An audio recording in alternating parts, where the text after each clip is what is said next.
Então, aqui, buscando também registrar esse momento, que, na verdade, é uma grande lição de resistência e perseverança, né? De um grupo de pessoas que verdadeiramente negam as normas que aí estão, no sentido de que nós não nascemos para ser condenados à infelicidade, à miséria, à indignação. Nós nascemos para ser felizes. E assim, eles tomaram a história na mão e fizeram a história deles. Eu gostaria que fosse feita uma saudação a esses companheiros e companheiras.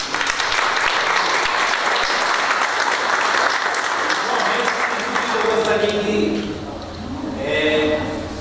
ressaltar aqui também a presença do grupo que veio, equipe da cultura, da biblioteca, da Casa da Cultura, da administração, do município. Então, tem um grupo grande aqui da cidade de Campo Florido, que está fazendo um trabalho bacana lá na governo.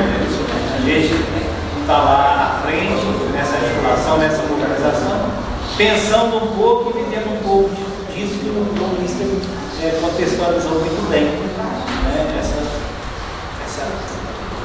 Esse conflito social, esse modelo de sociedade que remete em nós a cada dia esses desafios, essas dificuldades, o desafio em compreender e propor boas práticas. Então esse momento aqui é um momento para a gente poder fazer essas reflexões de quais caminhos a gente poderia trilhar melhor. E eu agradeço aos colegas que aceitou esse convite de estar aqui junto, prestigiando, entregando esse presente para todos nós. Muito obrigado. A você. Estamos abertos aí.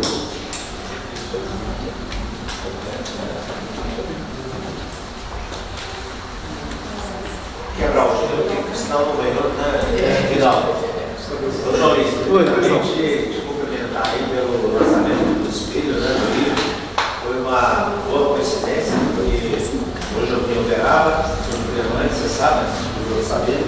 Eu vim aqui de Uberaba com o pessoal de Campo Florido, que a gente tinha um trabalho fazendo cartório, e o Zé falou que você está lançando o livro. E eu aproveitei, falei, eu vejo João Isla, faço questão de ir lá, né? Eu vi a chamada do livro, depois fui lá no seu Instagram, eu vi alguns vídeos lá interessantes sobre a discussão e agora uma palestra para poder adiantar o livro. E eu queria aproveitar ter a possibilidade de estar puxando essa reflexão aqui com os nossos companheiros, convidados. Eu estava lembrando, até hoje estava falando com a Silvânia, com o Zé, e eu estava lembrando, né, que de um autor que escreveu um livro sobre Jesus Cristo, e eu estava tentando falar para ela que ela está fazendo psicologia, eu achava que era um livro interessante para se ler, porque nós estávamos falando de psicologia.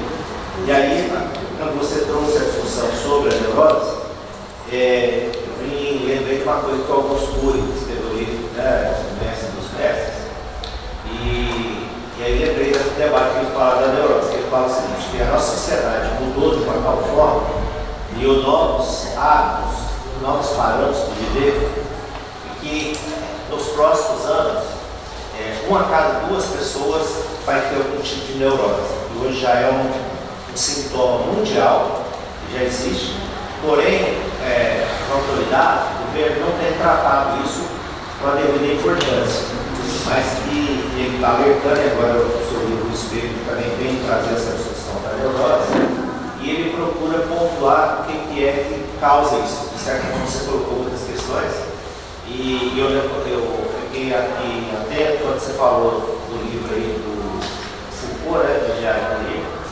Eu lembrei de uma discussão que está surgindo hoje para tentar ver se é melhor. Porque o problema, você falou assim, que a sociedade joga para nós papéis que nós temos que cumprir como se fosse nós, como se fosse natural ser o que somos. E o que nós estamos sendo vai ser determinado pelos algoritmos, que a gente muitas vezes nem sabe o que esse algoritmo está fazendo com a gente, porque a gente vive com a cara, os olhos, a atenção o dia inteiro no celular, no computador. A vida se passa dentro das tecnologias. E ali você tem uma relação em que vai se estabelecendo para nós cumprir certos papéis. E esses papéis, muitas vezes, colocam vários problemas. Então, um deles, que a gente pode dizer, é que você falou na sua palestra, da fragmentação. Porque o problema é que a tecnologia, ela nos individualiza a tal ponto que a gente passa a deixar de ter vivências familiares, vivências entre os amigos, vivências coletivas, vivências sociais. Então as pessoas vão cada vez mais comprar no delivery, as pessoas não vão mais no supermercado, mais no restaurante. Então nós vamos nos alienando dos contatos sociais e vamos nos vivendo de forma individual. Quanto mais a gente lança os dados aí nas tecnologias, nas redes sociais, porque tudo que a gente está fazendo, a gente está produzindo dados. Eles estão entendendo que a gente gosta de uma fotografia assim, de um animalzinho assim. Tudo que a gente dá online, eles estão colhendo os dados. E a gente não sabe para onde vai para uma tal de uma nuvem. E essa nuvem, que a gente abstratamente entende, hoje estão dizendo que é, na verdade, o tal do capitalismo de vigilância. Você falou do vigiar com isso. Xoxana José. Então, a gente quando interage com as telas, a gente está sendo vigiado. A gente acha que a gente está ali individualmente, mas na verdade a gente está sendo vigiado. Então, esse tipo de coisa que nos individualiza, nos fragmenta, que nos vigia e coloca papéis, como você está falando no seu livro, né? Quem que eu devo ser, como é que eu devo ser aquilo que esperam de mim, ou eu sou o que eu gostaria de ser. O que eu estou sendo é mesmo o que eu escolhi ser, ou é o papel que eu estou representando? Lembra daquele filme que ganhou recentemente o Oscar, em que a mulher é capaz de destruir totalmente o seu lado humano para poder ter uma estética que parecer com outra. E esse também é outro aspecto, de você viver a estética que é imposto para você. Aí você cria um bonequinho, você monta uma foto, aí lá no seu rio, no seu perfil, você tem um tipo de pessoa que muitas vezes não é você. Às vezes você está gordo, você está magro, mas o que está lá no seu perfil ou no seu rio é uma imagem elaborada, né? É uma coisa que você monta, você tem vários recursos para montar. E isso vai criando para nós algumas neuroses, que esse autor, né, que eu falei, está dizendo que cada vez mais nós vamos aumentar esse tipo de sintoma. E aí você falou no final da sua palestra, e eu falei muito, mas vou deixar aberto, você disse o seguinte, que a gente tem que questionar se o que a gente está fazendo hoje é o que a gente quer, é o que a gente escolheu para a gente. E se a gente não pode mudar o mundo, vamos mudar o que está à nossa volta. O que seria hoje mudar o que está à nossa volta? O que a gente pode recuperar? Porque esse mundo mudou, acelerado, a cada vez mais artificial, superficial, né, técnico. Então, o que fazer hoje para a gente mudar e não deixar de pensar em mudar o mundo, né? Porque apesar de tudo a gente quer um mundo velho. Desculpa. Não, acho que é absolutamente pertinente, né? O que a gente precisa deixar claro, antes de mais nada, é o seguinte, que as neuroses do século XXI, elas não são diferentes das neuroses de séculos passados. Só as mesmas neuroses. O que nós temos de diferencial aí é a aceleração diante das tecnologias que não te dá espaço para você pensar. Então, eu vou pegar aí o Gilberto Gil, né, naquela famosa música dele, Parabólico Camará, que ele fala assim, né, antes o mundo era pequeno e a terra era grande, né? E hoje a terra é pequena e o mundo é grande. De jangada vai uma eternidade, né? De saber leva uma encarnação. Que ele está falando exatamente dessa velocidade com que a informação chega e nos pressiona a dar uma resposta para essa informação. E nós temos uma diferença entre informação e formação, né? A informação é instantânea, a formação não, a formação leva um tempo. E aí, como você não tem tempo de uma formação, você tem que dar resposta à informação que você não a conhece, não sabe como lidar com ela e entra no embalo da questão, né? Entra no embalo do que está ali sem saber exatamente como trabalhar aqui. Por Por quê? Porque você não tem formação para lidar com todas aquelas temáticas que são colocadas instantaneamente, 24 horas por dia, na tua frente. Então, há uma aceleração. Mas a pressão que nos traz a neurose, o Foucault começa a dizer do trabalho dele lá, do ele falou assim, olha, eu identifico a biopolítica desde 1800 e tanto, né? Ele vai identificar o processo do controle biopolítico de nascimento, morte das pessoas, controle de vida total, né? De saúde total pela biopolítica. Igual,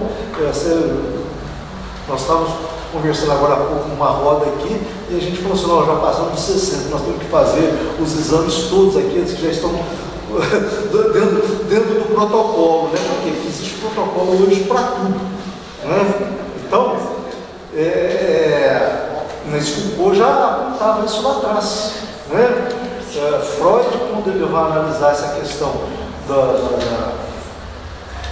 do inconsciente e do superego, ele vai escrever lá atrás essa questão, falou, olha, esse conflito aqui, existe uma pressão aqui sobre mim, e isso traz descontentamento. Só que ele vai fazer uma ressalva, vai dizer o seguinte, olha, é um mal necessário, se a gente quer algum conforto, algum avanço nas nossas vidas, nós vamos ter que aceitar esse avanço, né? Mas, da maneira como a tecnologia nos é colocada hoje, sem tempo para que nós possamos processar a informação, né, é a neurose da performance. Nós temos que performar, nós temos que dar resposta a tudo. Né? Quem já não passou por uma situação aqui de que alguém te mandou uma mensagem e você não respondeu na hora e a pessoa começou a ficar de cara zangada com você por conta da resposta não ter saído na hora? Tem que ser tudo a tempo em que as coisas são colocadas. Então, esse, Gilberto, do meu ponto de vista, desse trabalho que a gente está propondo aí, é a grande diferença para o século XXI, é a aceleração desse processo de neurose, que ele vem, né? Lacan vai pontuar essa questão do consumismo lá atrás, né? Do neoliberalismo, ele vai falar isso lá atrás, falou, olha, se o desejo é sempre o desejo do outro, o capitalismo, o neoliberalismo desarticulou o discurso, né, do desejo, porque para cada desejo não realizável eu vou ali e compro algo, consumo algo e vou fazendo isso achando que isso vai me suprir.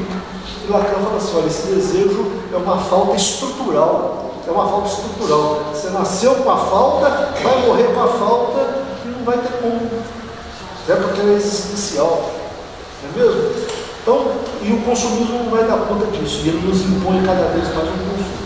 Mas você me fez lembrar uma situação de uma entrevista de dias atrás, no Rio de Janeiro, né, e nós estávamos na televisão, e o apresentador, o repórter, me perguntou assim, mas tem uma solução para isso? Né, e você parece que colocou um pouco agora no final assim, tem uma solução para isso? E eu perguntei a ele, professor, você quer que eu responda mesmo com a solução para isso? Mas você me garante que eu vou ficar aqui nessa cidade, vamos deixar vivendo aqui nessa cidade? A solução para isso é a gente implodir no capitalismo. Então é a única solução para isso, que é o produtor do desejo incondicional e permanente. Então não é uma solução factível, por isso eu defendo as mini revoluções. Vamos fazer o que damos conta de fazer da maneira como a gente consegue dizer não. Se eu consigo desligar o celular agora, se eu consigo pausar as minhas ansiedades para que eu não fique tão preso a andar atrás de ideias colocadas pelos algoritmos, né? E não são só os algoritmos, não. Quem aqui consegue entrar e sair de uma farmácia sem deixar o CPF? Não é mesmo? Não tem um controle ali de biopolítica, como Foucault nos propõe? A nossa vida está mapeada o tempo todo, né? É o panoptismo Foucaultiano, que ele vai falar assim, olha, a torre está aí de pé, certo? Vocês estão sob vigia. Nós não sabemos se estamos sob vigia, mas nós vamos nos comportar como tal. Vamos atender ao anseio do nosso grupo social, independente de qual que é a ideologia que pensam, não salva ninguém, né? E se você falar assim, tem que de alguma maneira, ser acudido nisso, né? Os governos têm que fazer, etc. E tal, não salva ninguém, nós temos que fazer verdadeiramente terapia, gente. Eu não estou querendo puxar a sardinha para minha brasa, não. Mas se você não consegue fazer a sua autoanálise, se você não consegue, de alguma maneira, buscar seu autoconhecimento, você vai precisar de ajuda. Você vai precisar de ajuda para buscar essa solução. Solução de quê? De cura? Não. A psicanálise afasta qualquer possibilidade de cura. A questão de cura não é para a psicanálise, é para a psicologia, para a psiquiatria, certo? Mas com a psicanálise não. A psicanálise não tem questão de cura. Né? Por quê? Porque a cura pode ser uma agressão. A cura pode ser uma agressão. Mesmo? Então, na verdade, é um estado de consciência. O que a psicanálise propõe é a consciência, é aquilo que o caminho coloca. Olha, vamos sair dessa alienação. A vida é isso mesmo, não existe um platô onde eu vou estacionar a felicidade. Não existe um paraíso celestial. Então não tem cura. Não tem cura. Nós vamos ter que viver com essa situação consciente de como relacionar com ela.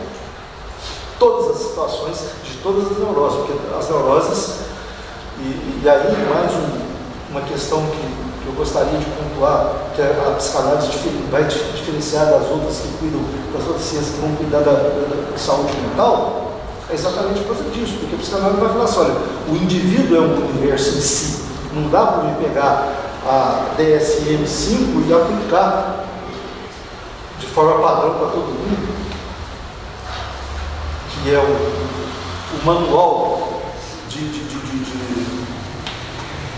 transtornos mentais descritos, que por sinal, nenhuma descrição daquele manual é biológico, ou neural, ou físico, é todo comportamental. É todo comportamental. Não tem nenhuma descrição. TEA, TDAH, qualquer descrição que ali está é comportamental. É comportamental, não há nenhuma descrição biológica. E a psicanálise vai falar assim, não dá para colocar para todo mundo, cada ser é um universo, então as neuroses são múltiplas. Qual que é a sua neurose? Não sei. Fala aí, a psicanálise quer lidar com a questão da terapia, né, pela livre associação da palavra. Essa é a questão proposta pela psicanálise.